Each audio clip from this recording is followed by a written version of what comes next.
stade Amahoro Rayon Sport rero naniwe gutsindira stade Amahoro Rayon Sport ikorera amateka Sekafa 2026 mwitsinda isohotse nta mukino itsinzwe isohotse ari iya mbere itsinze Al Hilal yigize akarakajya i Kigali mu Rwanda ndetse no muri Afrika. Morali ikomeye cyane kuko kugeza muri Rayon Sport ntiratakaza kuva n'umwaka w'imikino watangira by'umwihariko ntiratsindwa igitego. Ntabwo nzi niba Junior Dinde ari mwiza ariko sinzi no muntu bwo Karoli ari akarusho aho Karoli mukanya koze gitangaza umupira wajyaga mu izamu akuyemo bituma Rayon Sport ubungubu hakoze. Rayon Sport ni iki irushije ikipe ya Hilal muri uyu mukino ushaka kuza kwiherekeza muri kimwe cya kabiri kuko kimwe mu bintu abantu bifuzaga by'umwihariko abakunzi b'umupira w'amaguru w'u Rwanda nuko Rayon Sport itahurira muri kimwe cya kabiri kirangiza n'ikipe ya Gor Mahia aho igahura n'ikipe ya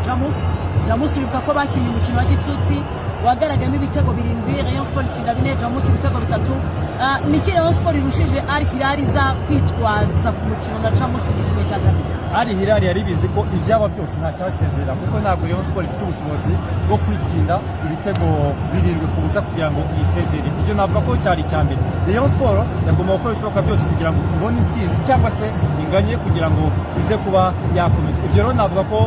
byafashe Rayon Sport yinjira mu mukino hakiri kare ku minota 16 atisatsinda igitego cya kabiri no kumuka yatsinze kuri Taska. Bivuze ko rero kugeza ubu ngubu birashoboka ko umuntu yavuga ko Rayon Sport yamaze gufata irange ariko nure mu kibuga bafite ubwoko bw'umukino wo gukina ni Rayon Sport nako itoje mu by'ukuri kugeza ubu hari byinshi umufana wa Rayon Sport yakishimye. Ndagira ngo tuganire ku mukinnyi witwa Atiso mbere ko tugera kuri Elite 2. Atiso ni mukinnyi kigashema umure utaje kureba match ya mbere. Atiso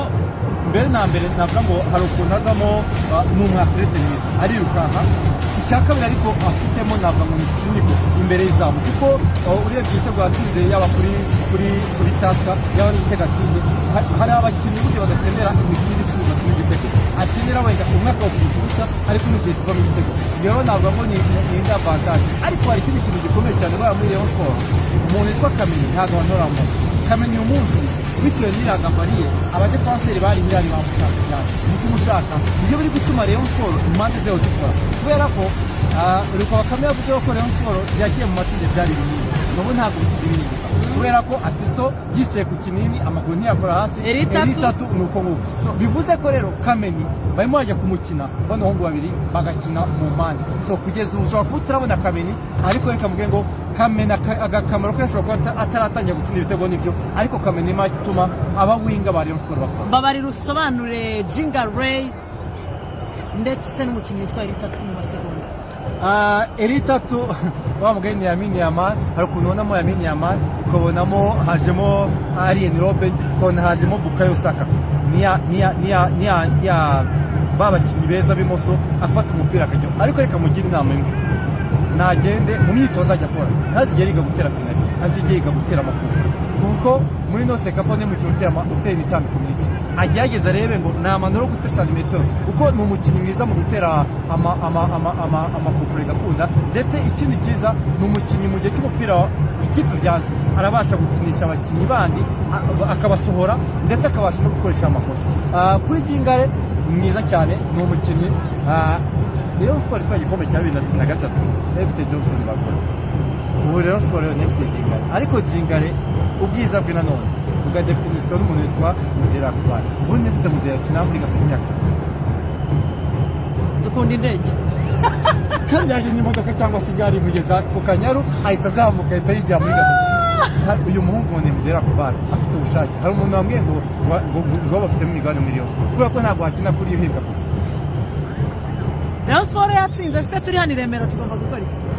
reka mubwire rero ubundi hari ukuntu bavuga ngo tujye duhinyuza abantu iyo bavuga ngo umuntu ngo bari ukuntu ngo ajya akikumva imbere ubonye ukuntu abariyo banze gusohoka muri stade ngo bafite bategereje ibikorwa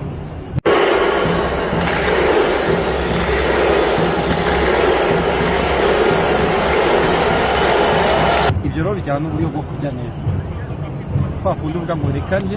ngo n'amagufa ukayarya Nepo ekipe ya Rayon Sport kiriya kintu cya total dominance gutangira high line defense upressinga adversaire ikipe yari umudurumani kwegumisha iwayo ukayitegekana umupira mu buryo bwo kwataka. Urabizi ko yasoje igice cya mbere Rayon Sport uretse kuba ari igitego inafite attempts zigera kuri 7, shot on target 3, shot off target zigera kuri 4, corner zigera kuri 4. Mu gikipe yari umudurumani nta shot on target rimwe ifite, bikwereka ko Rayon Sport iramenyeranye. Ikintu kindi cyo kuza gushima abantu twarashidikanyaga ngo abakinnyi 18 ni bashya, babiri mu bakinnyi basanzwe muri Rayon Sport, Ganijuru ndetse na Kabange nibo bakinnyi bonyine barimo